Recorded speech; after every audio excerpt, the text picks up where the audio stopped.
Hello everyone. Assalamualaikum. Good afternoon.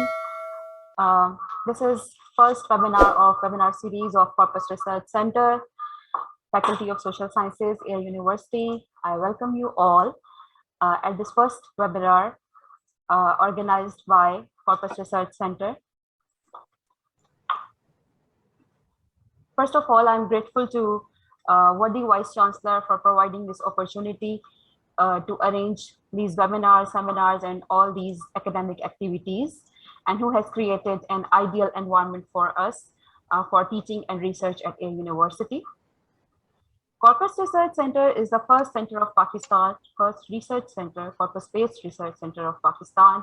We have arranged a number of activities such as seminars, workshops, summer schools, international conference on corpus linguistics. Recently, we are planning to start a diploma of 8 weeks on corpus linguistics. And moreover, we are planning to organize an international conference on corpus linguistics very soon. And we shall also send call for papers, and you are all requested to submit your abstracts. First of all, I would like to invite worthy Dean Faculty of Social Sciences, Air University, Professor Dr. Munawar Iqbal Ahmed, to say a few words about the life at the campus. Thank you, Dr. Tasneem. Thank you very much. All the participants, I would very warmly welcome you by saying Assalamu alaikum and a very good afternoon. I know people inside Pakistan and as well as outside Pakistan are participating in this webinar, which has been arranged by the Department of English and Corpus Research Center of the Department of English at University. This is, of course, a great opportunity for not only networking, but also for learning from the expertise of a great scholar and a great name, Mr. Dr. Bennett Vincent. And I also share with you with the great pleasure that Dr. Bennett Vincent has been with us recently. Before the COVID started, he was with us at a conference, and we had the chance of interacting with him face to face. And those memories are still fresh in our minds. And hopefully, whenever we are through this ugly phase of history, that is COVID-19 phase, we would, as Dr. Tasteen has already mentioned, we would arrange another conference where, in addition to Dr. Bennett, we would invite other people also who are participants of this seminar today. So I extend to all people individually and collectively very warm welcome from the Faculty of Social Sciences and Department of English.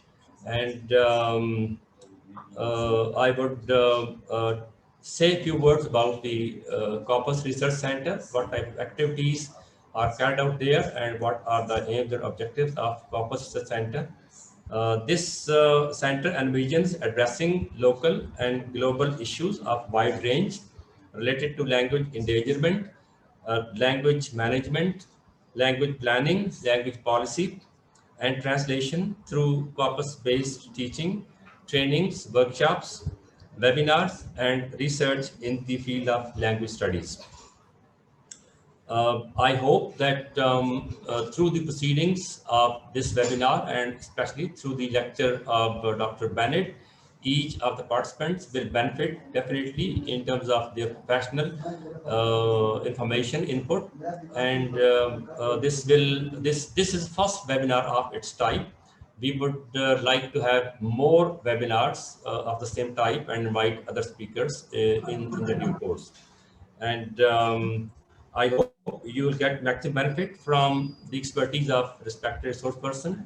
I'm thankful to IT team of Air University for their constant support in activities of CRC and Department of English. And lastly, the team Corpus Research Center, including respected Professor Dr. Wasima Shahzad, Dr. Tasneem Zahra, and Dr. Akhtar Abbas, they deserve appreciation and congratulations for arranging this type of webinar where a lot of people are able to benefit. It's a very commendable effort on part of Dr. Wasima Shehzad in her mentorship. Such activities will, inshallah, be arranged in future too. So I wish you a good afternoon, a very productive, very informative afternoon.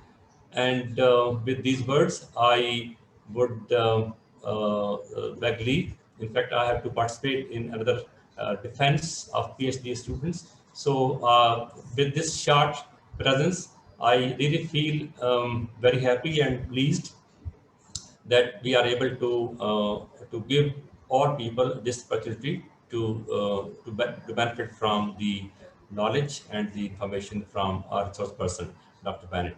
So thank you very much, and wish you a very informative and very productive evening. Thank you. Thank you. Thank you very much. Thank you very much, sir. Thank you very much. Thank you, Professor Doctor. It's great to see you again. Yeah, sure. Thank you. Thank you. Now, before just starting this webinar and giving hold to Dr. Bennett Vincent, I just would like to say a few words about Professor Wasima Shehzad. She is in fact also busy with some official commitments, and if she gets time, she would join and talk to you. But here I would like to mention that this Corpus Research Center was founded by Professor Wasima. This was her vision, and we established this in 2015 post-conference kind of outcome. And we also did few projects here, and we are connecting some projects also right now. And in addition to these research projects, some workshops, seminars, trainings are there. So this whole like this 5 or 7 years journey. So the mentor, Professor Wasima Shehzad, is always with us, and she will be with us in future also. Now I'll just hand over to Dr. Tasina.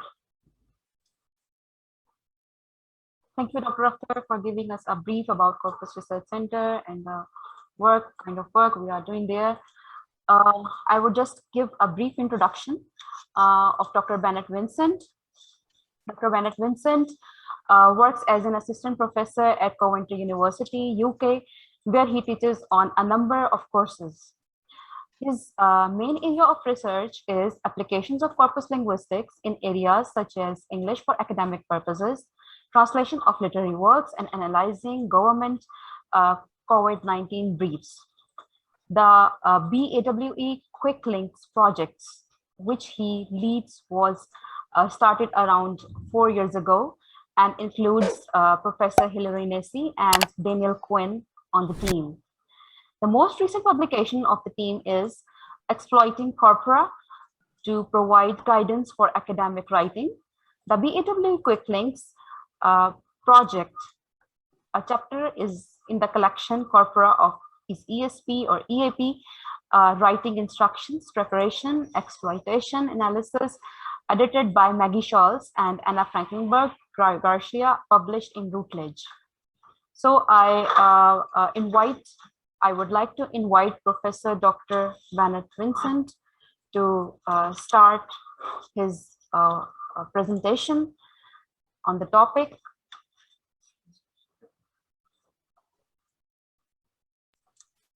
Okay, I would like to give a few instructions here. You may please rename yourself with a personal name followed by country name. And secondly, there will be 2 sessions. Each session is followed by question answer session. In the question answer session, you will write your questions to us, and then we'll share those questions with the resource person, and then he'll respond to those questions. So as you know, usually on webinar, we usually have a large number of participants. So sometimes it really becomes difficult to have everyone through voice. So please accept our apology. So over to Dr. Bennett. Yeah, I think I need special permission to be able to share my screen.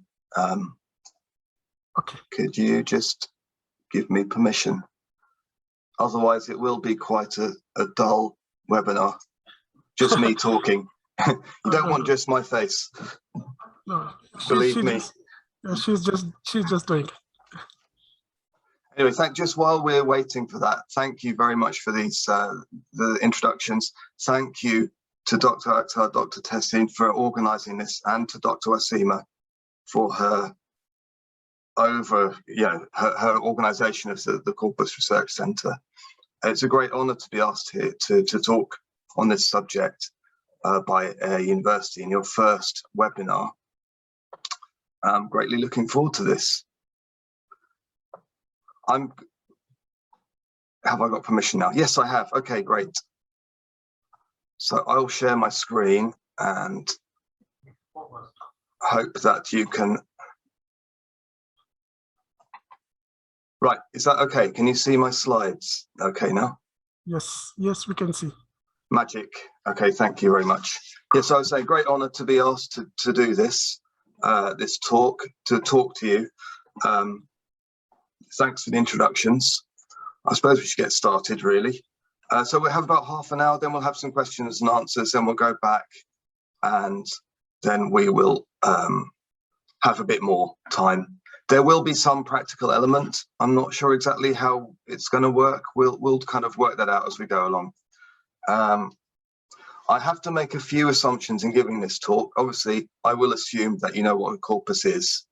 There was a question about student written feedback, what that means. Well, essentially what I'm talking about here is feedback on student writing. And this will become clear as I'm talking. So, yes, so I'm from Coventry University. That my fellow investigators, if you like, or my colleagues on this project are Professor Hilary Nessie, Daniel Quinn. The other thing to mention here is that we use Sketch Engine for this. Sketch Engine actually emailed me yesterday to say, can you make it a bit more prominent that we're using you? Because we do use them a lot. It's extremely useful software. I'll show you a bit about how that works too during this webinar. So let's get started. There's an idea of some of the topics I'll talk about. We may not get to every one of them in great detail because, of course, time is a bit limited, which is why I should get started.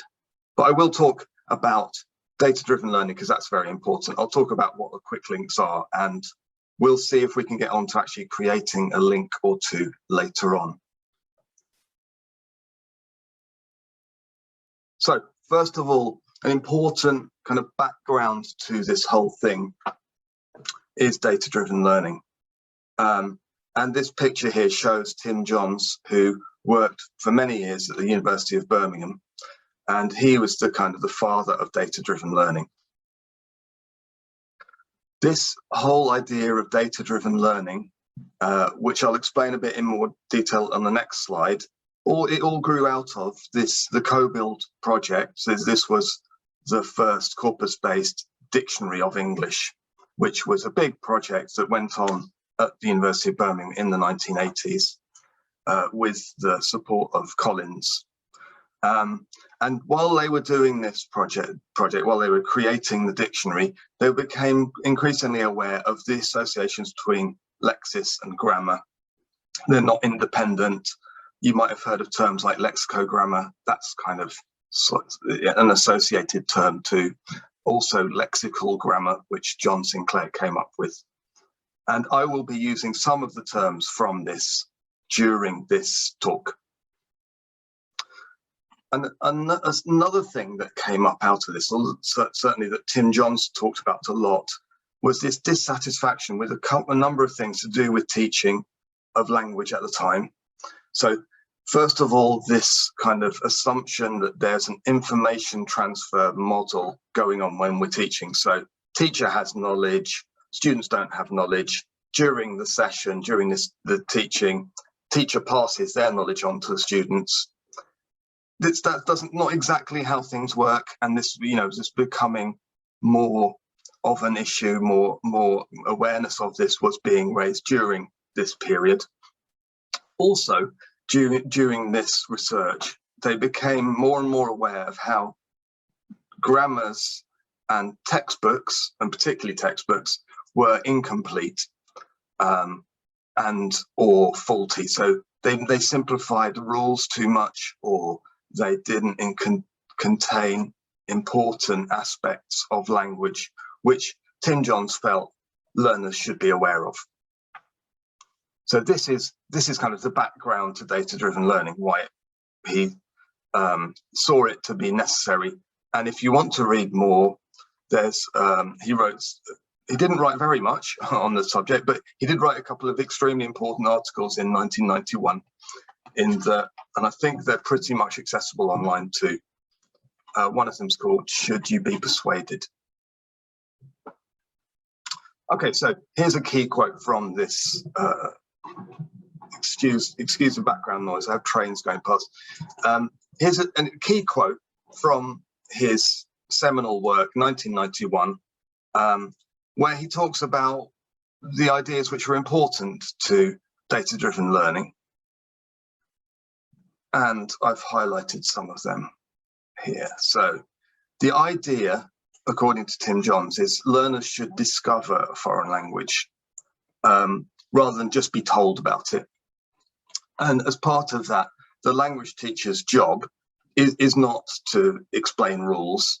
It's not to drill constructions. It's to provide a context within which learners can develop strategies so they can learn for themselves. So I think since that time, this sort of approach has become more influential across the world. And I guess, I mean, it'd be interesting to know your opinions about this, that if you're a language teacher yourselves, you may well agree with this. You may well, you may not. I mean, of course, there are different opinions on this, but this is Tim Johns' idea, and this is what underlies data-driven learning. And some, associated ideas that became kind of widespread at this time are consciousness raising. So this is the process by which students become aware of how language works, and noticing, which is another kind of key concept, which holds that you, as a learner of a language, you can't really learn a new structure or whatever you want to call it before you have noticed it, before you have become aware that it exists. Well, that sort of makes sense, but it does help us understand perhaps some ways in which learning takes place. So you might be wondering, so this is all very well, and this is all kind of, nice ideas about how learning takes place, but how does data-driven learning actually work in practice? And so this is why I've got here a little example. Now, I did share the worksheet with you guys earlier. Did you put it in the chat? I mean, it doesn't really matter for now, because I can share it in the chat in a minute, but and I'm going to take you through this rather than getting everybody to do it individually. But let's say a student asks you, you're teaching a class in English, student says, well, what's the difference between effect and result? What can you do? So you could just try and make up an answer. You could, perhaps you've had this question before, maybe you know the answer, but one option would be to take a DDL approach to this and say, okay, well, I'm not exactly sure, but let's have a look at how these words are used in a corpus. I'll come back to those in a minute. So if we go to a corpus, let's just get my search first. There we go. So I'm looking here at the difference between effect and result as nouns. So I'll go to, this is, by the way, this is Sketch Engine. I hope everyone can see it okay. Make it a bit bigger. I'm going to do a CQL search because it's more powerful. And just for those who aren't so aware of how this works, what I'm doing here is I'm looking for the word effect or result, which is tagged as a noun. And the corpus I'm using for this is it's the kind of question that would come from learners of academic English. So I've chosen a corpus I'm going to talk about this corpus. We'll use this corpus for the whole of the webinar. It's British Academic Written English Corpus. This corpus is composed of assignments written by students at some British, well, actually English universities, which have all been collected together, and you can search them on Sketch Engine. In fact, it's freely available to everybody. So if I look for these two, what do I get? I'll get a lot of results. Of course, I can't go through all of these, so I think it's best to take a sample of these. Let's take a sample.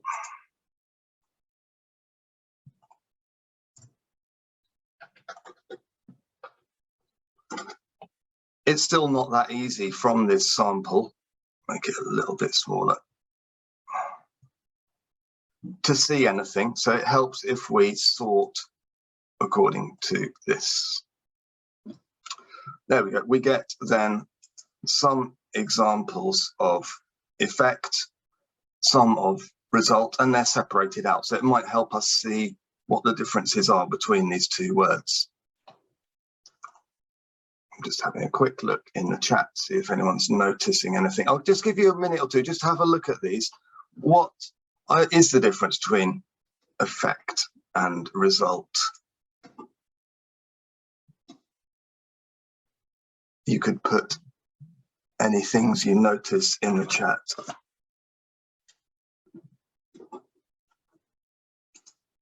Right, yes.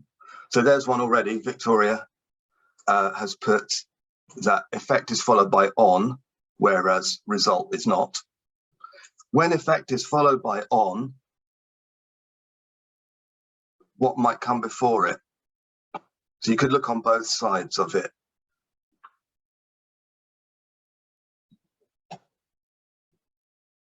So one thing that students might notice is that you've got have adjective effect on something. So we can look on both sides. An effect, yes, so it's more likely to be an effect, but the result, well, again, that might be, if you look on both sides, the result of. Anything else we notice?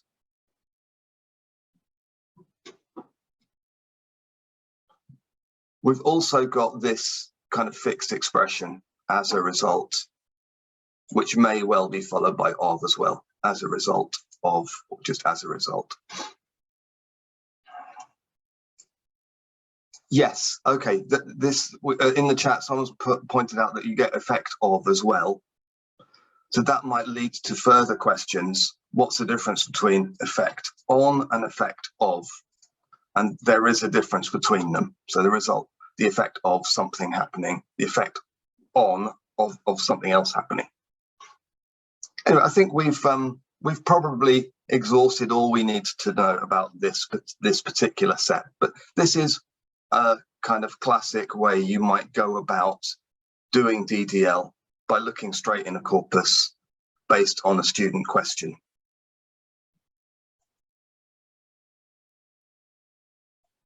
And let's come back to here. So we could take a DDL approach to this and use and kind of establish some of the differences between words. Now, at this point, it might be worth considering what kind of activity to do might be best according to what kind of group of students. So it could be telling students to go away and look in the corpus themselves, come back in a few minutes. That might be one option. If they're very kind of high level students who've already used a corpus before and know exactly what they're doing. It could be paper-based. If you think your students aren't really ready to look in a corpus and you want to prepare the lines yourself and give them out as a kind of a worksheet, or share it via Zoom if we're online, that would be another option. Or we could use a link to a ready-made concordance. So you can create this. Let's just go back a second. So since I'm signed in to Sketch Engine, I could create a link here. I could give it a name.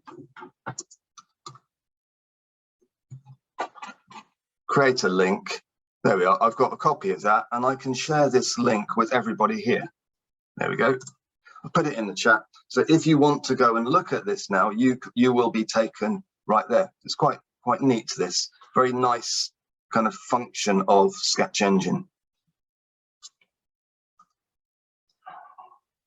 So these are some options. This is some different ways of doing DDL, data-driven learning. And the basic idea is that you have some data and often it's concordance lines, and then students try to derive rules about language use. I have a question here. Is the link option available to all users? Well, only to those who subscribe to Sketch Engine, I'm afraid. So if your university is subscribed to it, or if you yourself are, you have the link option. If not, I'm afraid you don't.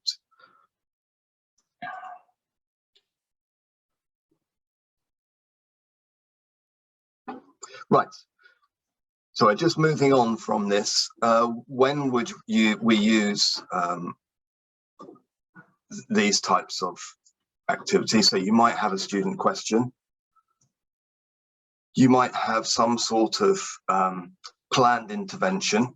So there's something on your syllabus and you've decided to raise awareness of it. Or you might observe gaps in student knowledge from their spoken output or from their written output, which you think are common issues and they're worth talking about, worth raising awareness of. And this is the kind of thing, obviously, that I'm interested in this webinar.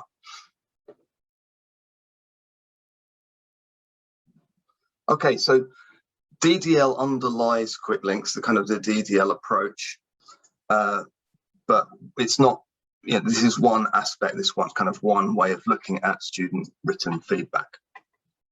And a common problem we have with when we're giving feedback to students on their writing is there isn't very much time for it. I'm sure we've all felt that before. Many writing problems aren't that easy to explain. Like, how easy would it be to explain the difference between effect and result, for example? Or they're just not covered in common grammar books or not very easy to look up. Another issue you might get is that students don't really understand the feedback that they get. So you might say, well, wrong words. They might not understand what you mean by this. Incomplete sentence is not terribly clear, is it? How is the student going to know how to make the sentence complete? Or, meaning unclear. Again, what is leading to this lack of clarity? Also, probably you'll find that the same types of problem often recur. So perhaps there is some kind of quicker, more effective way of dealing with this.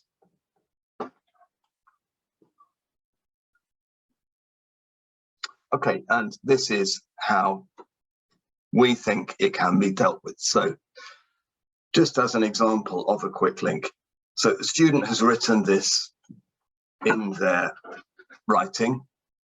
Just give you a chance to have a look at it. What is the problem here?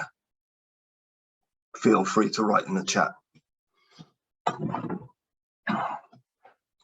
while I take a sip of water.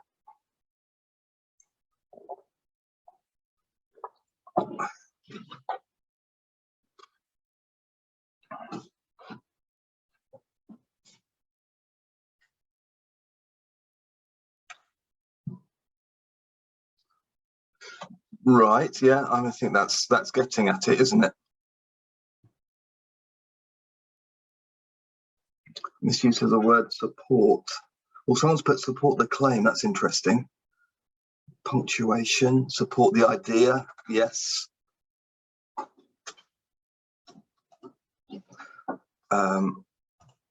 Yeah, I mean, I think these are all valid points, aren't they? The issue is that this student is trying to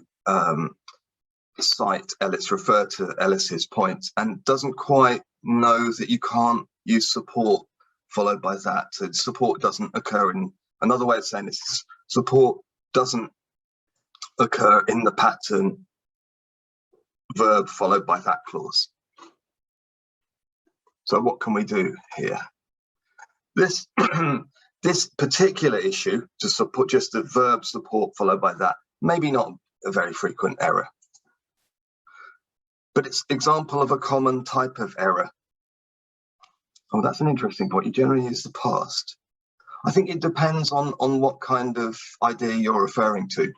So this is an example of a common type of error. So students often try to use integral citation and struggle to decide which verb is right, or don't know that some verbs can be followed by that and some can't.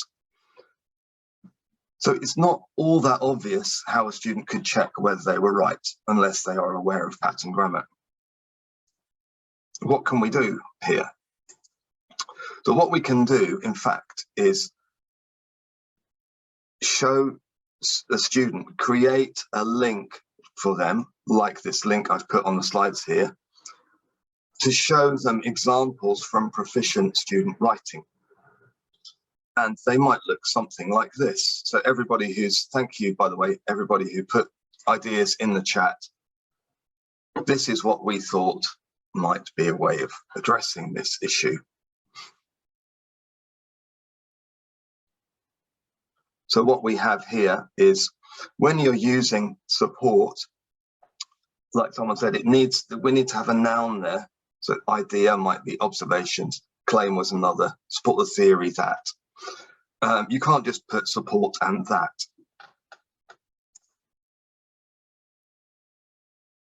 So if the point is here, I've got this link, I could give this link to this student by whatever means, say, for example, by posting the link into, let's say they've written it on Word, I put the link in a comment, go to this link, see there's a problem here, go to this link, see if you can correct the mistake or find out, work out what the problem is. And hopefully they will learn from this and see, oh yeah, there needs to be a noun in the middle. But also, once I've created this link, which will take some time, I can share it with other people who are in the same position, say they're giving feedback to student writing, and if they see a similar mistake, they can give this link to their students as well. That's the whole kind of idea of quick links, really, in a nutshell.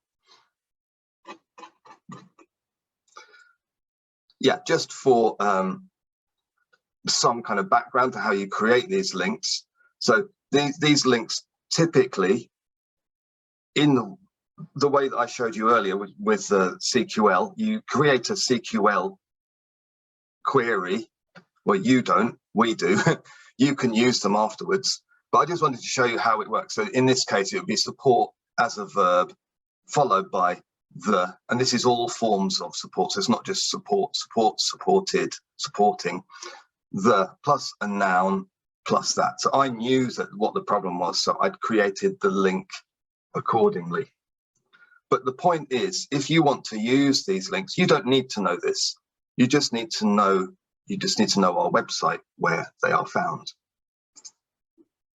So yeah, so underlying this too is the idea that it takes some time to make them. So if you're going to make them, try to make sure that these issues do recur so that your time is not wasted.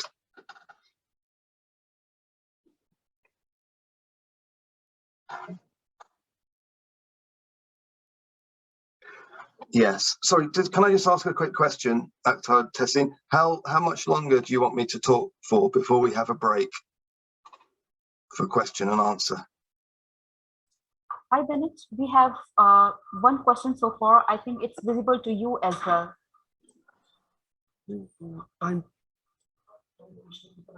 Well, we can stop for kind of longer questions if you like, longer question and answer session. It's just when would be a good time. Okay, so it depends on you. If you want to take the questions, you may answer them within your talk. Okay, I could try and do that too. Excuse me. Okay, this may be the part of your discussion as well. So asking you to take the questions to the new talk. Okay, I'll try and handle the questions as they come up. So yeah, so if you're having questions as we go along, please put them in the chat. I'm trying to keep an eye on the chat as I talk. Yes. I don't think I've missed anything important, have I? If I have, please copy it and put it in again. Yes, there's a question from Dr. Vijay Kumar. If you can see on the chat, sorry, question answer box. Okay, Q&A. Okay, let me just come out a sec. Oh, here we are, Q&A. Yeah. Okay, so the question is, I've used, I guess everybody can see this. Yes, yes, yes. I've used to teach as part of my EAP course in India. When, sorry, only panelists can see this question. Oh, okay, so I'll read it out. I can paste that in the chat. So please do, yes, so everyone can see it. That would be great. So it's visible to everyone now. That is such a good question. Yes. So the question is about keeping students interested in using Corpora. Yeah. This is, I think, a key question in this kind of research, this kind of work. Oh, question's disappeared. There we go. How do you keep students interested when they're in Corpora? I don't know if you can. I suppose the fact is, and lots of research has been done on this, some students like it and they will keep on using Corpora and they enjoy using Sketch Engine, and some students just don't like it so much. They don't find it helpful, or they find it takes too long to find the answer they want, or they don't have the expertise and they're not prepared maybe to take this step to learn it further. So partly, I mean, unfortunately, not every student is going to benefit from this or benefit from it long term. The idea of trying to encourage more engagement, I suppose, with this is, if I'm giving links to students which help them address their problems, on the whole, I've found they find that they really like that. So I haven't had an issue with them not engaging so much. I suppose it's just making sure that they are firstly able to answer their questions, and that the help you're giving them is, you know, targeted at their issues. I hope that helps in some way. It's not perfect. It's not. I don't think there's any silver bullet here. I mean, a part of it too is thinking through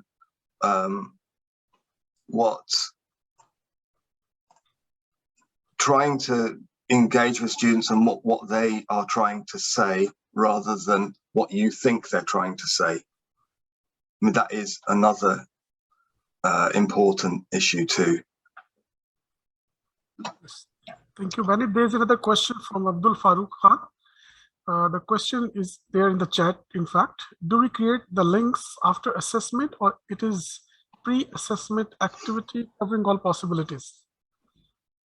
Well, again, that's a really pertinent question. In a sense, creating the links after assessment is sort of missing the point, although you're hoping, if you do give it to students after assessment, that it will come up again, so it will be useful for them. It would be ideal, I think, to try and do some pre-assessment activity. So you're doing some formative assessment, maybe you're getting students to write a draft, and then you're adding some links to that. I think, again, that would be an important way of increasing engagement with it. But yeah, thanks for that question. That's really, really important. So there is another question from Amna Gohar. She writes, so is a corpus based on students' assignments, am I right? What if there are errors present? Ooh, okay, yes, good question. Thank you. Has it been cleaned? Well, depends what you mean by cleaned. Okay, so it's you're quite right. It's based on students' assignments, and hey, let's move the chat up so I'm actually looking more at the camera. It's based on students' assignments. There will be some errors in it. It's inevitable, particularly because some of the writers, the English is not their first language. But even for those for whom English is their first language, they're still kind of beginner academic writers, so they do make some mistakes. This is why I'm talking for this project, at least, we carefully filter which lines we include. So if I spot an issue, I will remove it from the lines. I wouldn't share a link with students which has lines where there's some kind of issue. Well, not deliberately. I try to avoid them. So the corpus itself hasn't been cleaned, but you as a user of the Corpus interface, you can select which lines you want to use. But yeah, that's a very, very good question. Very good question. Yes. There's another question. That was a general question, quite general. Is it okay being prescriptive? From Abdul Farooq Khan. I hope you got the question. I've got the question. Yes. Sorry, I paused because it's such a big question. Shall we write a book on this sometime? So is it okay being prescriptive? I mean, I think there are times where it's helpful just to say, look, this is the rules of English, you know. Adjectives tend to come before nouns, or you know, you need an article here. So yeah, I mean, there are times, of course. That's a bit of a general question. What are we being prescriptive about? I think where it's more questionable is where we're talking about teaching methods or teaching approaches, saying one teaching approach is the best, or you know, we want to be fairly flexible in our approaches, I would say, and I hope that answers the question for you. Although, like I say, you could write a whole book about this, really, and people have. Okay, there is another question from Sajjad Ali. He writes that in an area where students have little know-how of computer and little access to internet, what other alternatives are there for DDL? Well, if students, yeah, I mean, again, that's really important and valid question.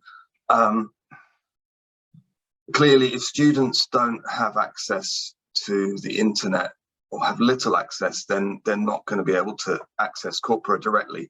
But if you have some access to it, you can still create, like I said, paper-based documents, or not paper-based, you know, it could be digital documents which could then be printed out and shared with students, if that's a possibility. I think that's pretty much the only way. I think, I mean, a lot of these things they're accessible to via mobile phones if students have those. So again, that might be an issue too. Okay, there is another question from Fazila. She's asking probably for free version of Sketch Engine to be available for 1 month. Could it be possible? Well, I don't work for Sketch Engine, so I'm afraid I don't know. That's what they make available. You can get a free version for a month. They do have a number of open corpora, which you don't need any subscription to access. The issue from my perspective of the open corpora is you can't make these links, but you can do a lot of other things with them. And the BAWE corpus that I've been talking about is available via, you know, is one of the open corpora. So people who I know that some people, I'm not saying it's right or wrong, but some people use the free access of kind of a trial account, and then after the month is elapsed, they open another one with a different email account to keep it going. But obviously that's limited how far you can go with that. All right, so there's another question from Kuratullah. How BAWE is helpful in finding the mistake of Pakistani students writing? Well, BAWE won't help you really find the mistakes. I think you're going to have to find the mistakes because BAWE's just a corpus.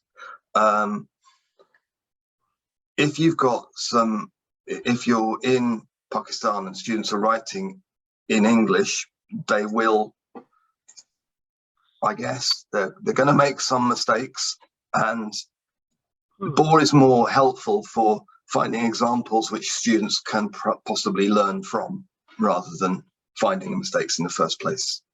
Right. But I think, yeah, I think there will be usually some examples of the kind of things you can that can help students. Yes, another question from Ismat Agami. I don't know where are you from. It's not mentioned here. Can teacher write the link the way he wants, or is it made in some particular words only? Does it make sense? You decide you want to include in the link. Yeah, you have quite a lot of flexibility over what you can put in it, as long as, you know, depending on your knowledge of Sketch Engine and its interface. But I mean, I didn't mention it yet, but if you do have an issue you think is worth creating a link for, and you're not sure how to do it, you can send it to us. I always say this. I've given many talks about this in the past, and I always say, oh, please send us your links, and nobody ever does. But you know, the invitation remains open, so I'm happy to do that. And later on, I was hoping to show you how to create a link too, so that might be helpful as well. All right, so there's another question. Sorry, we can't read because this is some international language, probably Russian or Ukrainian. I think that's Ukrainian. That's Victoria? Okay. The question is, are there other free access corpora of academic English, not student writing? Like it's not student writing, but other corpora. Yeah, I think there's another open access one on Sketch Engine. I mean, they wrote to me this morning. I didn't have much time to read their email in depth, but yes, I believe there is another one of like anthologies or something. So if you go to the, one second, if I just add, lots and lots of messages. I will add the file. Let's just come out of here a sec. So these activities, and then I'll add that to the chat, and then you should have access to it.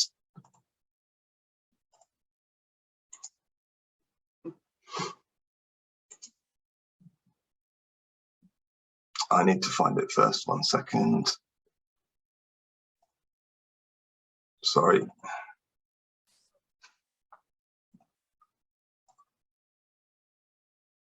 Yeah, there we go.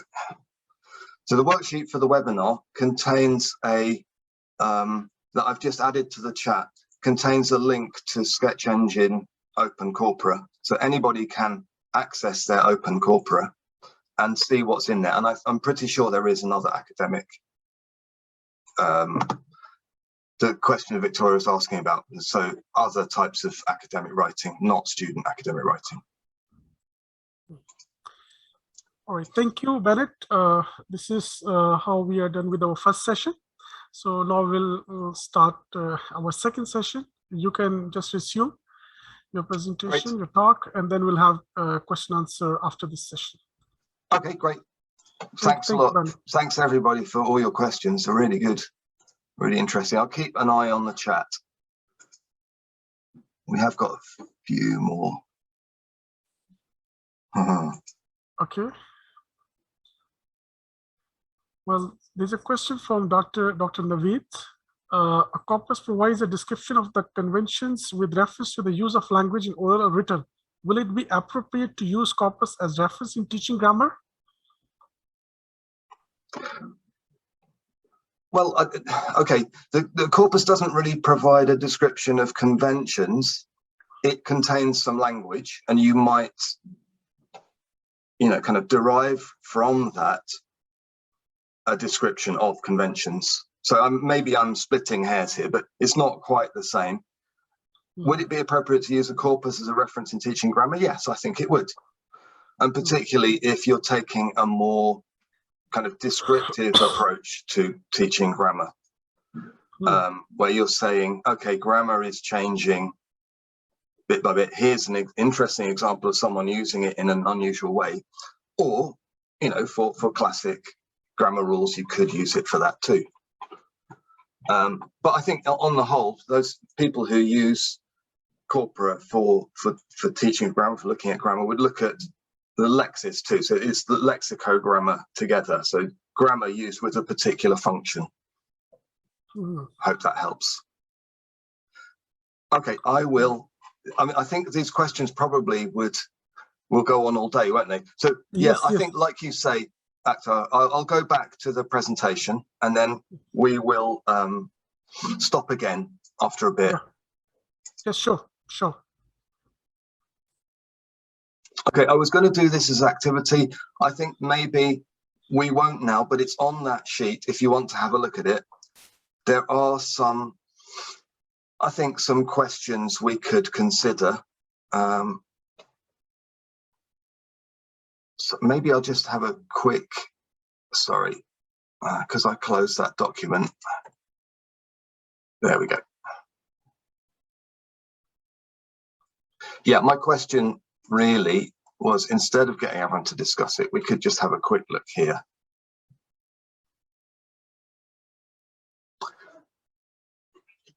So like I say, I've added it in the chat. If you want to have a look at it in more depth in your own time, you can. There are 2 links here. In the original sentence, the student wrote, Ellis supports that formal grammar teaching. But if we actually look at the examples in a corpus, there are a few examples of person, Mary Weisner, Giglio. So there are some examples in here where it's a person supporting the idea that, but there are very many more examples which are like this. And again, this is part of DDL, trying to notice patterns, but not just in the node here, but towards the left. So what are the typical subjects in this particular construction, if you like? And you'll notice here, there's very many more ones where we've got things like data, evidence, data did not support, or finding, theory supports the claim. So it's just kind of interesting that the approach we originally took when we saw this example was to focus on supports the idea that, so the kind of the construction with supports, but probably more helpful for this student if they want to talk about Ellis. I guess that's Rod Ellis, might be Nick Ellis. There's a few Ellises around, aren't there? Might be better to suggest better verbs to use. So a verb which is followed by that. So Ellis argues that or claims that. Again, I could go into Sketch Engine, find typical verbs which are used there and provide a link. So that's the point of this particular activity. But again, if you want to have a look at it and then ask questions or get in touch with me, I'd be very happy to do that.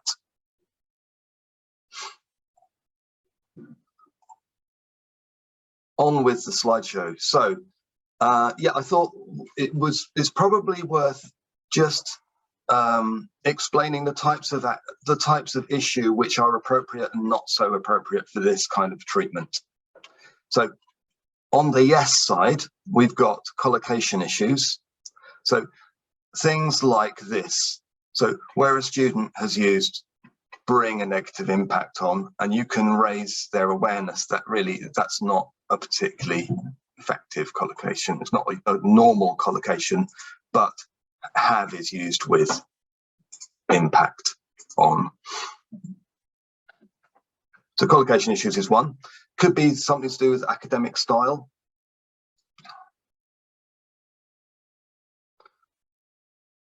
So here we have a student has written issues that teachers come across. You might consider that to be, this comes back to this descriptive, prescriptive type of question. Come across is often seen, it's a phrasal verb, so it might be seen as not necessarily appropriate for academic style, because academic style tends to use Latin, Greco-Latin words rather than phrasal verbs. So you could raise awareness of this by showing other verbs which might be more appropriate in academic. Yes, colloquial, yeah, that's right. Grammar patterns is another, and then this is another I think I've mentioned a couple of times. So an example of a pattern issue is shown here. So the pattern here is verb, noun to infinitive. And these two verbs do not have this pattern. So contribute students to develop is not well formed. Promote students to acquire knowledge again is not. There's a certain set of verbs in English which can be used with this pattern. And here are some examples which can be provided in the link. So that's the grammar pattern issue. I think the one earlier, support that. That was a kind of grammar pattern issue too. If you want to know more about grammar patterns, Susan Hunston is the person to read, and Jill Francis, of course, too.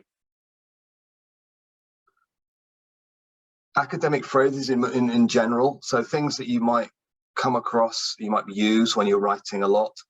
Here's a good example. The essay, the aim of the essay is to, or the essay will, and there's a slight, this is actually in a way a kind of pattern issue to highlight whether. You don't normally follow highlight with a WH clause, but it's part of a longer expression which is very common in academic writing. And if students make them, write a kind of unidiomatic, unusual sentence, you could direct them to more natural ways of expressing that idea. And word order is another one that might come up. So this is, again, I don't want to say it's wrong in English, it just looks really unusual to me. The below figure, maybe to other people they might think it's okay, but in this particular usage, often the word above or below will go after diagram, figure, table, and this is one way of showing that. So these are some issues which are, I think, that work quite well with links. Ones which don't work so well on the whole, again, there could be exceptions, I'm not saying in all cases. Article uses, it's difficult to create them because it's difficult to generalize a pattern. Using the wrong tense.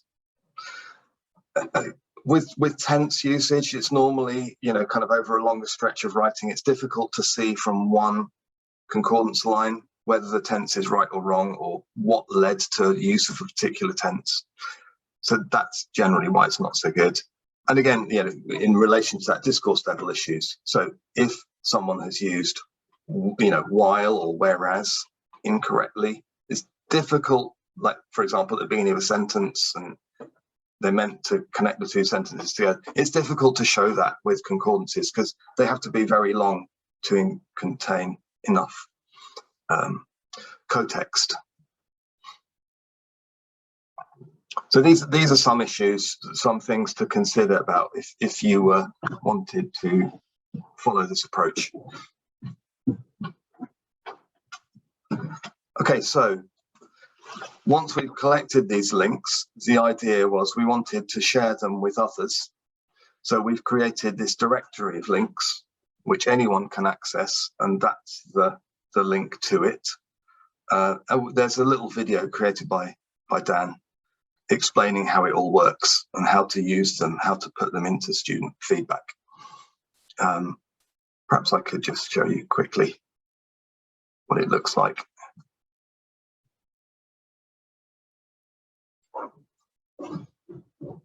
I better just check.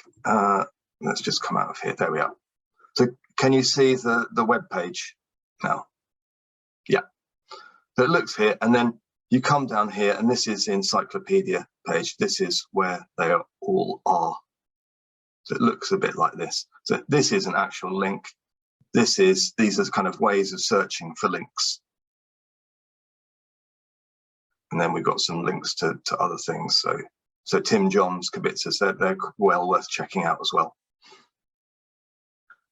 But just going back to the slides a second.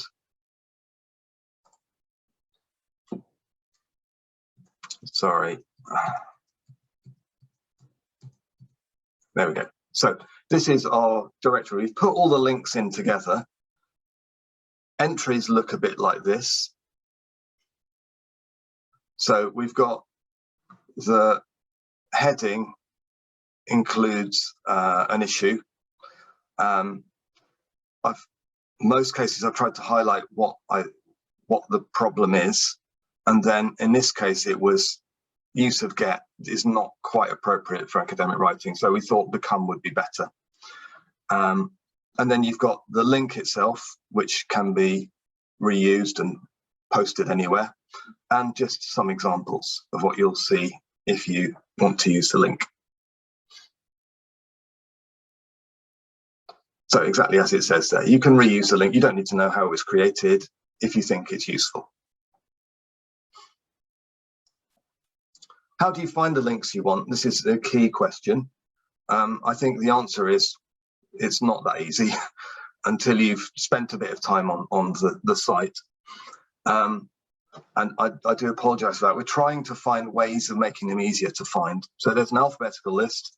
There is, you could search for a specific word, like if you think that might be one that students commonly have problems with.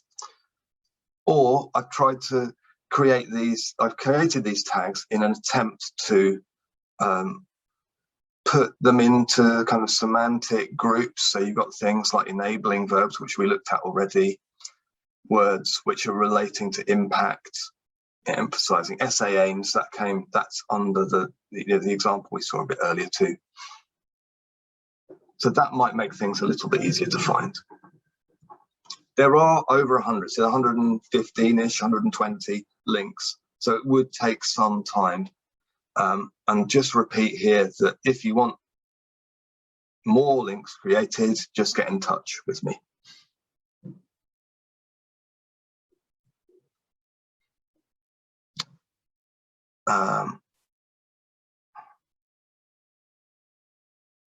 So I can't see what it says there because the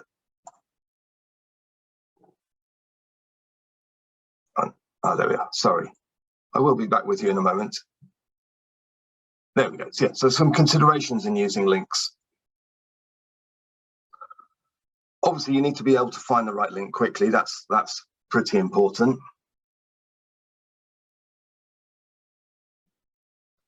Sorry, I just paused there because there's a very good comment here from Amna. Instructor can prepare related links beforehand based on errors that might frequently occur. Yes. So you could look through ones which you think are going to occur often. That would be helpful. When we're doing this, we were thinking about how to group them together to help people find them. Specific examples like support the idea that that's for some mistakes, but more generic examples, so verbs followed by that, might help to address a wider range of issues more likely to be reused. I mean, another key thing is, are students likely to follow the link? So you'd have to try and ensure that students have some background training, some preparatory training. You don't want to just put a link in an essay straight away because students would be a bit nonplussed and not know what to do. The other thing that might be worth thinking about is, okay, if they've got a link, what will they do with it? They'll follow it. Will they be able to learn from it? Will they be able to maybe go a bit further? It might spark some interest in learning how to use the Sketch engine. How can we use these links? So this is one way. So students you've got the student writing, you spot a mistake, maybe you underline it or something, and then you just give the link and student has to work out for themselves what's going on. So that maybe is for more experienced, higher level students. You could provide 2 links for comparison. So quite a common mistake I come across is students getting confused between in contrast and on the contrary. So you could provide two links to show what the difference is between these two expressions. You could give some guidance. I think this is quite a good idea, in fact. So instead of just giving the link to the support that, you say, actually, you need something in between support and that. Have a look at these examples, see what you can find. Or, I mean, I think this would be a classic DDL kind of guided discovery approach. You provide a link and a prompt which encourages noticing in reflection and noticing of what's going on within the language as observed through the concordance lines. So what tense is usually used, what word follows support. These are all ways it can be used. Another thing you might, actually I'm intrigued to know what you think. So you've got student has written an essay for you, let's say it's about 1,000 words. How many links might you add in?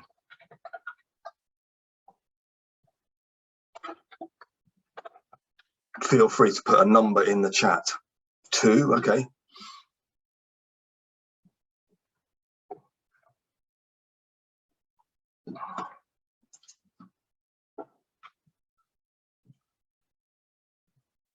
Only one response so far.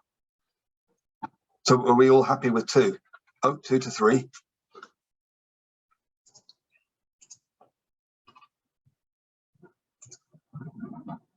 Five to 10, okay, it's a bit more there.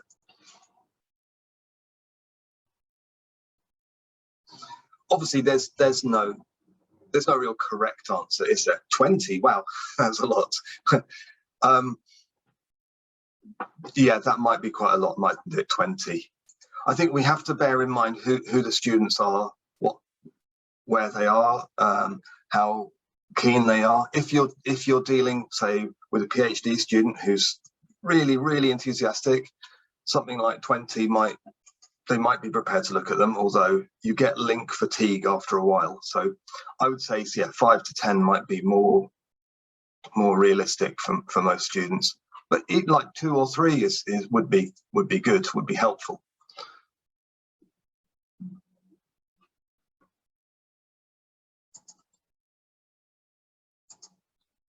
Okay, so our final activity, and this time I think I am going to let you go away and work on this.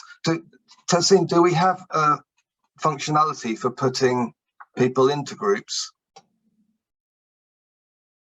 Or would it be simpler not to do that?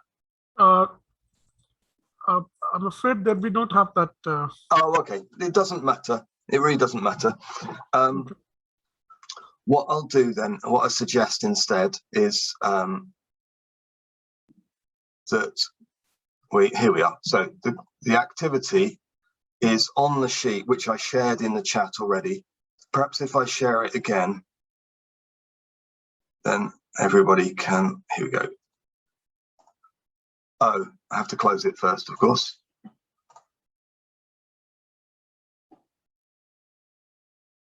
Okay, so this is activity 3 on this worksheet. You need to go down to the bottom. And in this case, we've got, I've given you the instructions there. So there's some sentences taken from students' work. Identify an issue that you think might be addressed.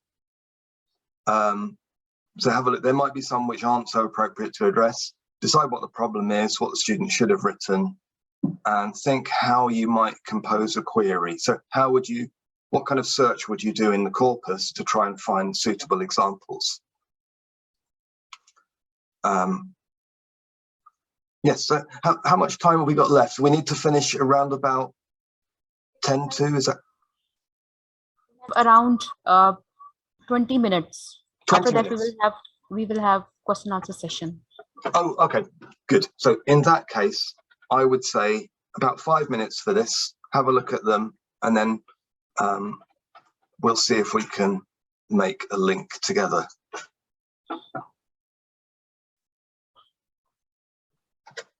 So if I may be excused, or I won't be able to talk much longer, I'm just going to get a glass of water while you're looking at those. Yes, Barrett, why not?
Some interesting comments coming in already.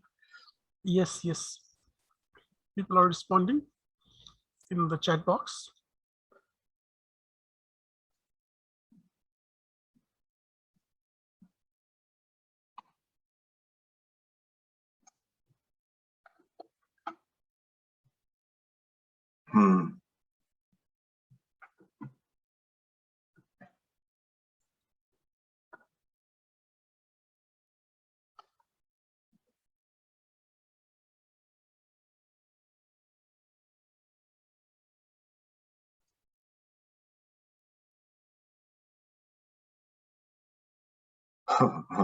So I'm just laughing. There's a very big question here. I don't know how I can answer that.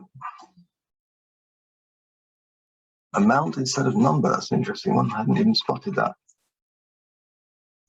Oh, same. Oh, that's a good point. Yes, same amount of consonants. That's a very common issue. It's become so common that it's almost not a mistake anymore.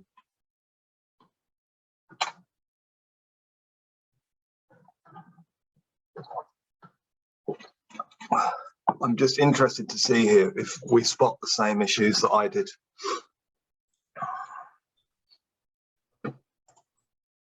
We won't worry about punctuation too much.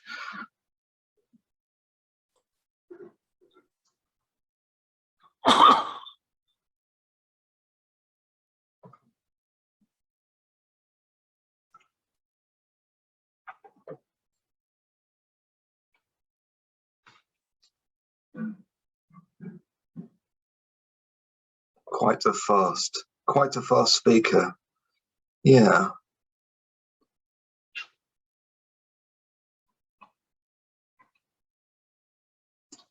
I think quite a fast speaker is actually not, there's not a grammatical problem, but style might not be quite right, because quite it seems to be more spoken language.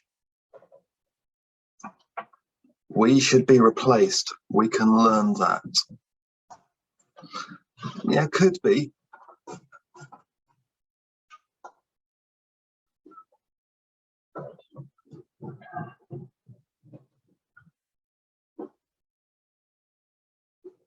Oh, lots of more messages coming. So, oh yeah, word order, yes. Is it word order? Must be fluent, yeah, could be, couldn't it? Such as, where's such as?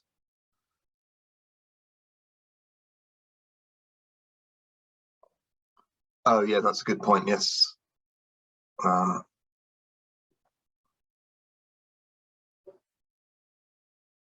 Interesting, okay, utter. Wow, okay, Almas has spotted all the ones which I originally spotted too. Okay, now I think we've got some really good comments in the chat, and because time is running a bit short, yes, exactly. If you look in the chat of what Almas Ashraf has put, that is pretty much exactly what I thought. Although I don't know if I totally agree that big differences is a collocation issue. You might say it's more of a style issue, in that big differences I think is a kind of relatively common collocation in English generally, but in academic English it might not. You might prefer a different word there, like considerable or significant. The other ones all make sense to me. Yes. Okay. I'm going to go with number 4 because I think this is the one which has created the most interest, most people have spotted. So, and also I think this is a classic kind of issue that students have problems with. We could, of course, comment on the use of interesting itself, whether it's appropriate for students, maybe undergraduate students, to be saying something is interesting or not. I mean, some tutors might object to that, but I'm not actually so worried about that. The interesting thing here is found, I think. So let's have I'll just show you quickly, if you have spot an issue like this, the kind of thing that you could look at. Yeah, okay, great. So let's go to the corpus.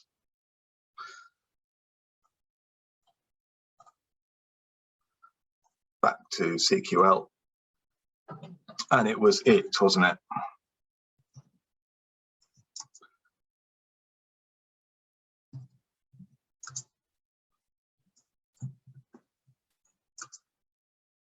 Obviously, I think if I was doing this myself, not under time constraints, I might go about it in a slightly different way. I might look at other words instead of interesting. But just for the purposes of this, that's all right. Yes. I will look at what verbs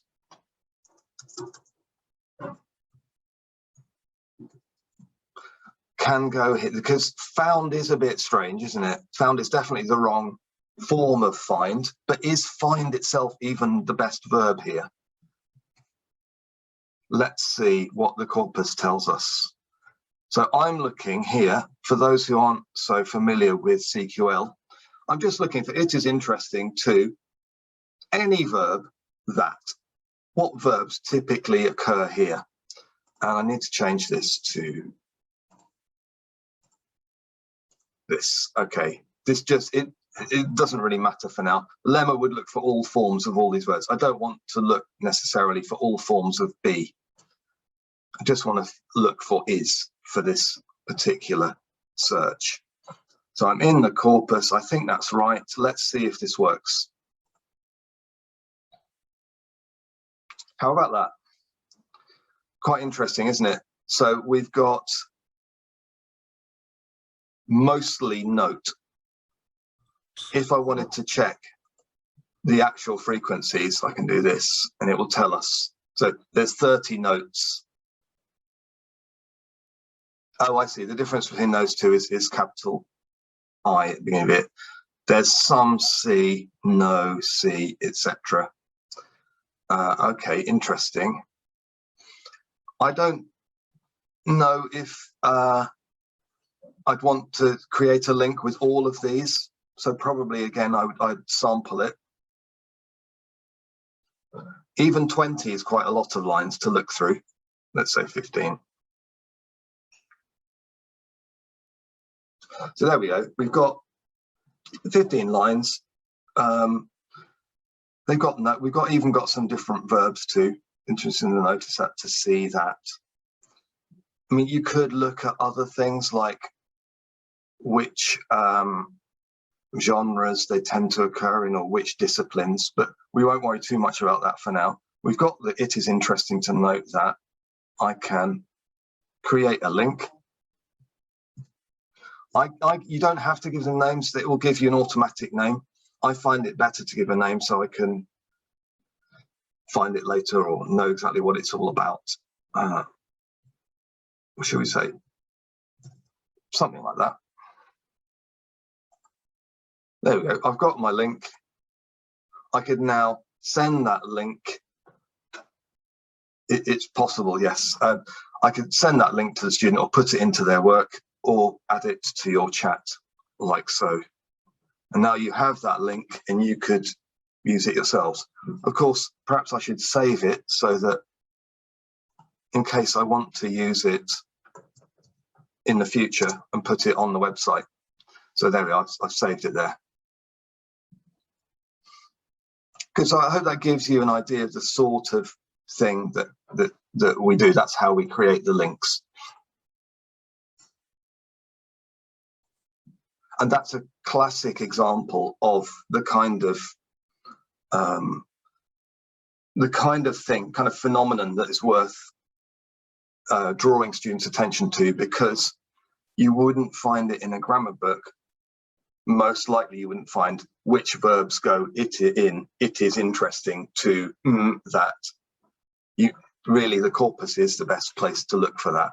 And the other thing is, of course, that link will show students that it's overwhelmingly note, but sometimes some other verbs are used. So they could either go with the majority, or they could try to be a bit different, use notice or see.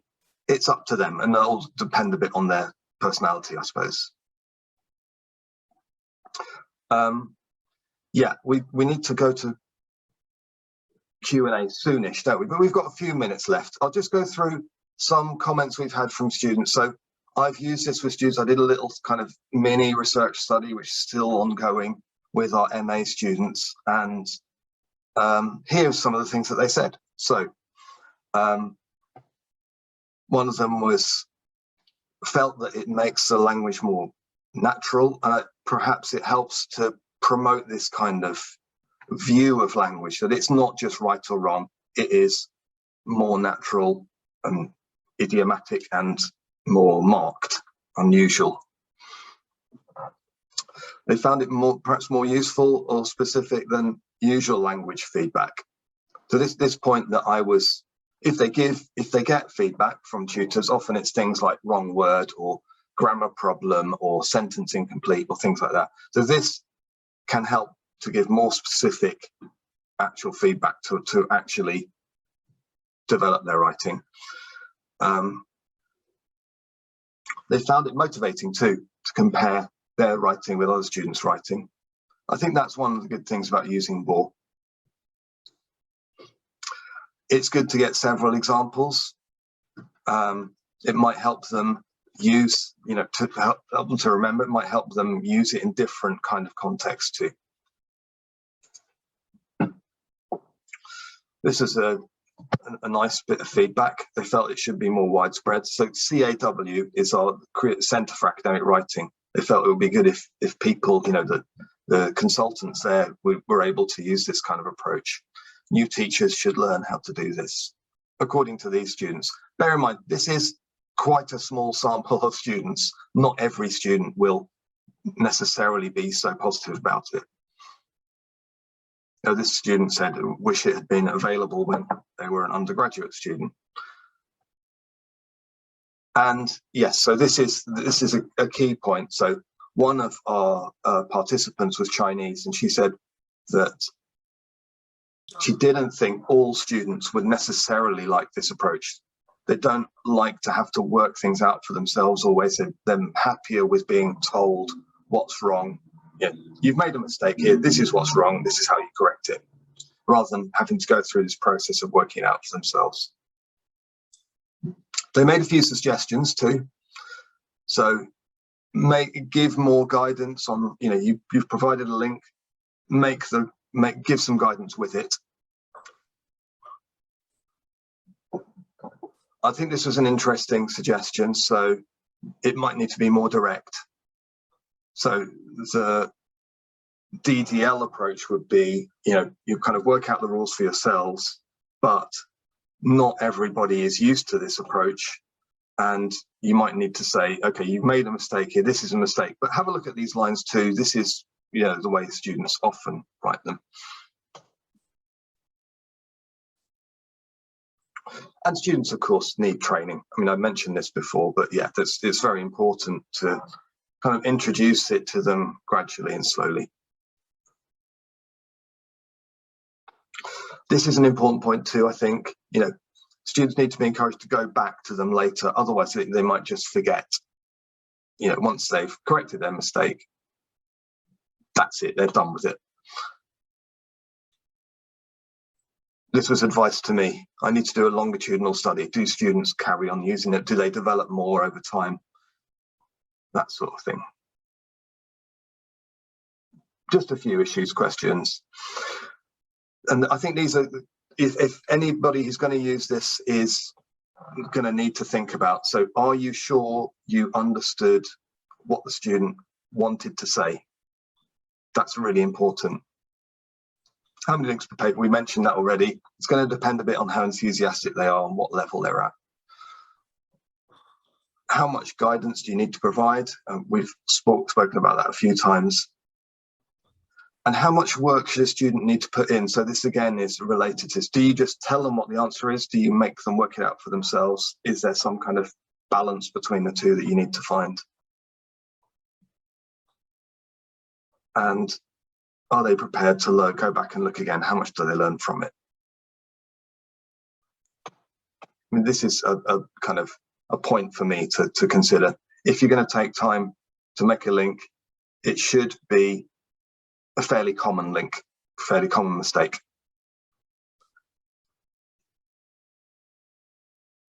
Obviously, we want to get more students to participate, different links by proficiency level, get more teachers involved.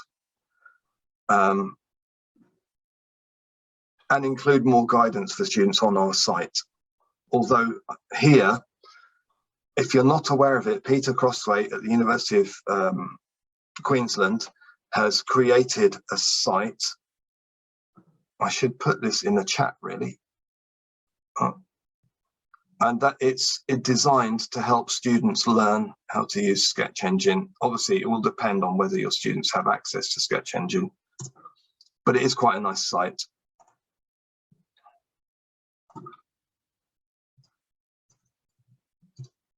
And that's it. Sorry, I will, didn't quite have time to complete my references. I will share them later.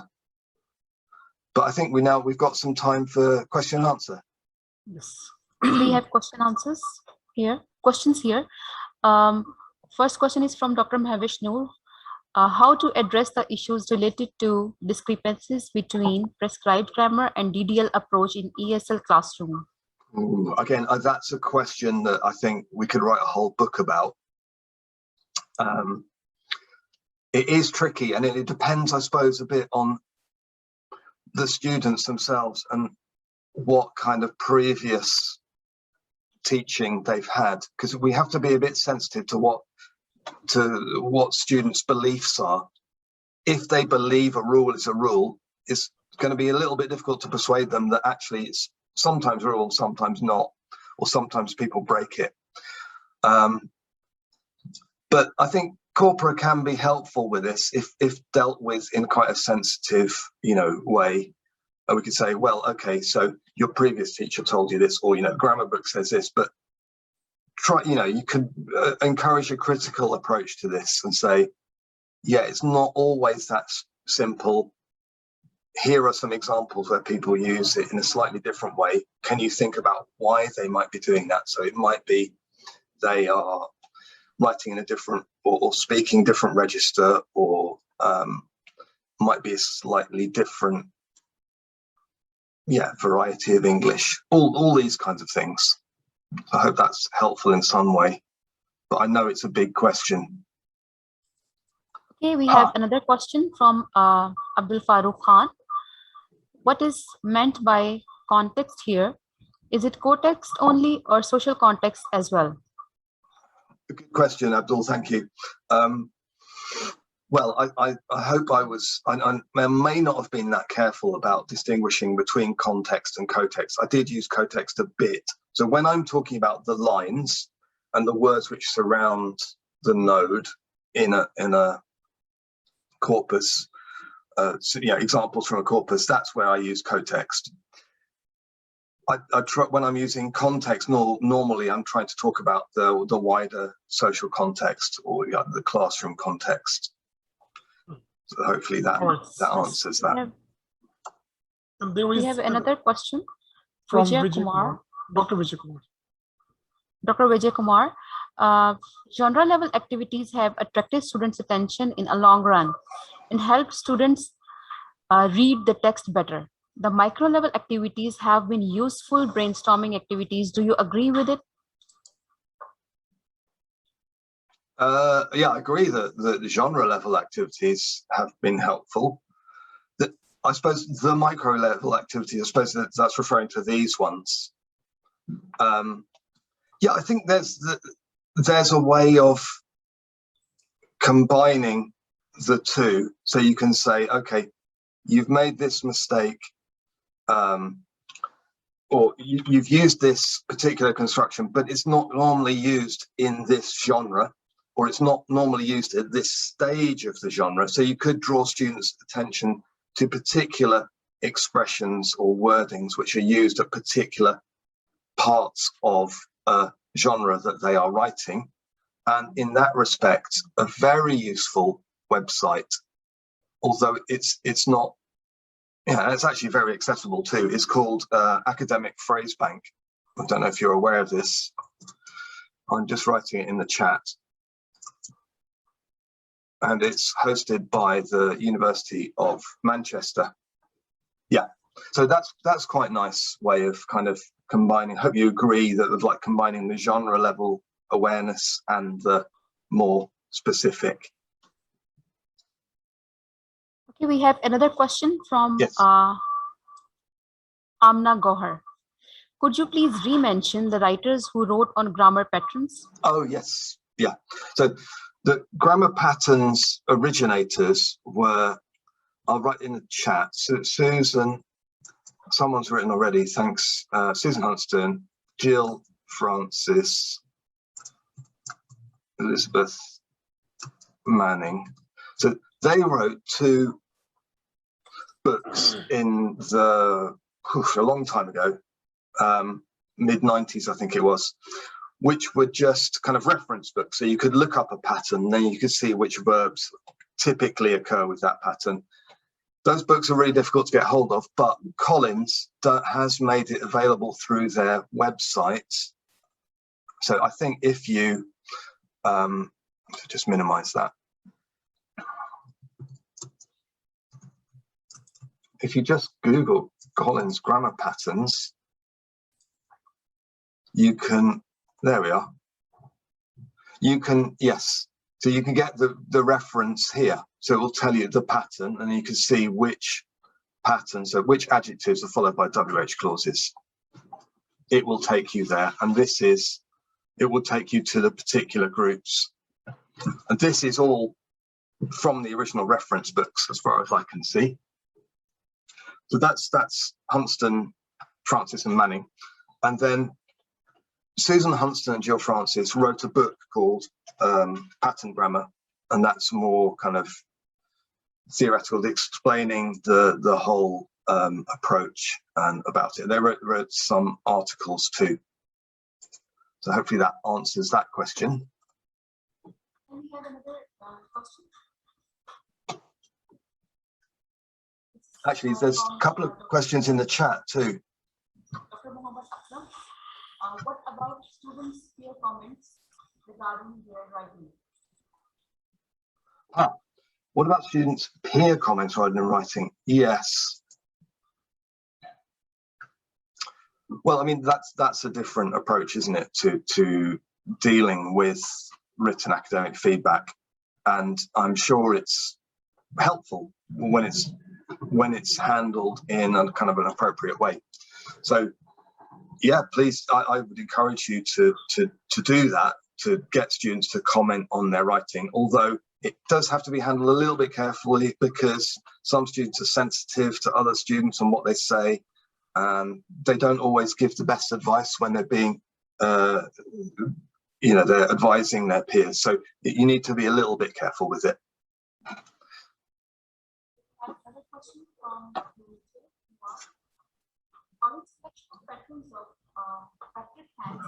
Tessin, sorry, I think you're muted, which is why I can't hear you very well. Ah, yes. Okay. Collins' Oh, collection of patrons by Patrick Hanks and teams is very expensive, isn't it? I'm not aware of that one. I mean, Patrick Hanks has gone on a slightly different trajectory, and he's not so. I'm trying to remember exactly what his approach is called, but it's looking more at the patterns of individual verbs rather than grouping words together which have the same patterns. I think there's a free online resource for that, which is accessible. So I haven't looked at it for a while, and I know it's not complete, but it's quite interesting. I mean, Patrick Hanks' book, which is called Lexical Patterns, I think, Norms and Expectations. That's very interesting. I don't know how much it costs, though.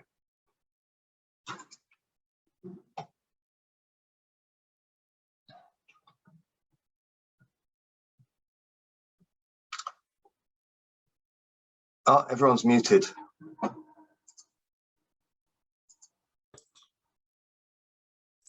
Okay, so we got a question here about, as I demonstrated, one can create one's own links on Sketch Engine. What is the significance of the Quicklinks project? Well, yeah, good point. I mean, the significance, as far as I'm concerned, is we put them all in one place. Also, most people don't have the expertise to be able to create their own links. It might appear quite easy the way I've done it here, and I'm sure if you've got expertise on Sketch Engine, it will be quite easy for you. But yeah, we're really trying to create a database where they're all kept together, so that if you know, fellow teachers want to use them, they can find them. So I suppose that's the significance in a way. And we're hoping to carry out more research too, to try and look at their effectiveness and otherwise. Well, there is another question, Barak, from Arsalan Akhtar. How to judge tonality of a sentence? Tonality probably from tone? Yeah, I mean, that's, to be honest, that's beyond my expertise, and it doesn't have much to do with Corpus. So I'm afraid I don't really have much to say about that. I'm sorry. Tonality sounds more like it's about pronunciation, isn't it? Yeah, I think. Yeah. Yeah. So normally, Corpora doesn't deal with pronunciation much. Although I know there are people working on that area, and I would go to them to find answers. Right. So there's another question from Ahmed Zulafkar. Could you please share any strategy to use DDL approach in formative assessment? Yeah, so what I've been talking about today could be used in formative assessment. So you could take the strategy that we've taken is get students to write it and then provide feedback on general issues that we have found. So that's one. Or you could try and predict the kind of issues that students would have with a formative assessment and try to teach them in advance of writing. All right. That would be another way. So you could say, okay, this assignment is on this topic. It's likely they'll have issues with this kind of lexis, or they're writing this kind of genre, so they might struggle with, perhaps framing the question or all the kinds of things that Academic Phrase Bank talks about. We got a last question. This is from Dr. Smith. He's from Yemen. Can we print out the links result or export it into PDF forms?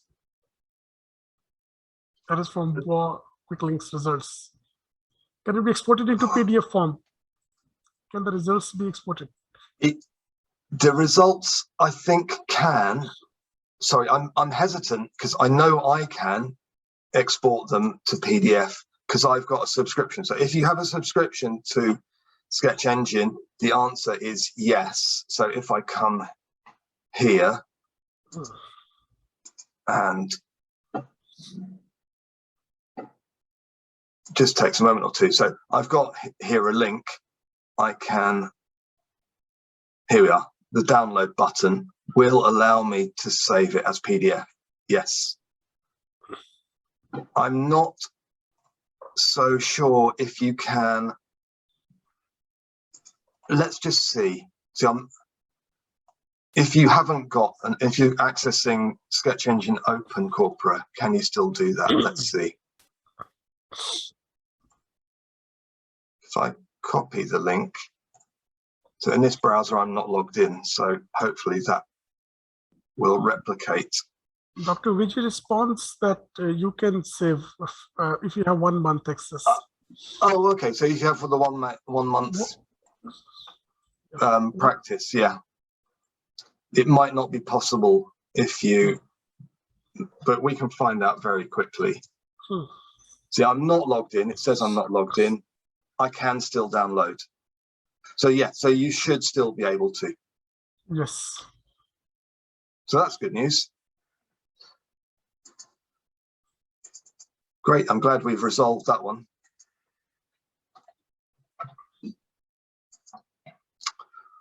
I see there's a little bit more in the chat. I think we have covered almost all questions. Now students are just sending their words of thanks to you and to Corpus Center, but we can just glance if any questions left. There is one question left, as from Sajjad Rasul. Can we say that this corpus approach to second language teaching imply both prescriptive and descriptive approach to study a language? Yes, descriptive and prescriptive approach to study a language. I'd say on the whole it's more descriptive. I would. That's classically what corpus research is. It's a descriptive approach normally. At the same time, if you're saying to students what you've written is not correct, then it's more prescriptive, isn't it? You're saying this is wrong, this is right.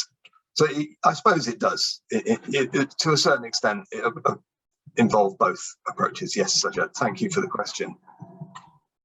Thank you, Dr. Ballett. So here we are done with today's webinar. Thank you so much. It was quite enlightening and very fruitful for all of us. And we are thankful to all the participants who joined us from Pakistan and abroad.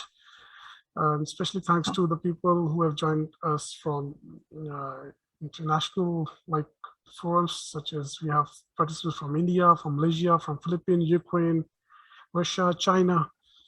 Amazing. So this is very encouraging for us also. So we would be having our next webinar in the first week of September, most likely. And then in the next year, we are going to organize international conference on corpus linguistics. That would be our second conference on corpus linguistics. And we will be sending this call for abstracts in the month of September. So I would request all the participants to send their abstracts to participate in the conference. As far as the future of the conference regarding whether it would be online or on-site, that all depends on the situation and the circumstances. But we would prefer, if the situation circumstances are fine from COVID things, so we would prefer to have on-site international conference. So thank you very much. For now, we'll have a group photo.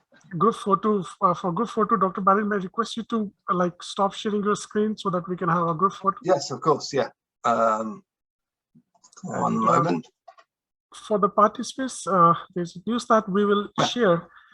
We'll share the certificates online. We'll either send you through email, or we'll just create a link and we'll place your certificates there. But you will get your certificates next week, hopefully. That will be signed by the Dean FSS, and if you could sign electronically by Dr. Bennett also, that would also be done. So We're just needing one arrangement of group photo, this online group photo.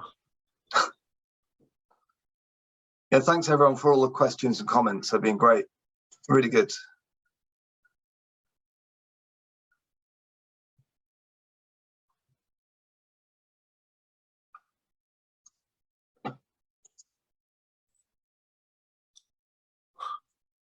We'll just let you know when it is done.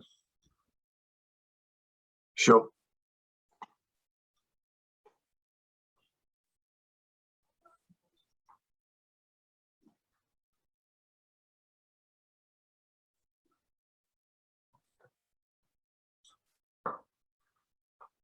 Gee.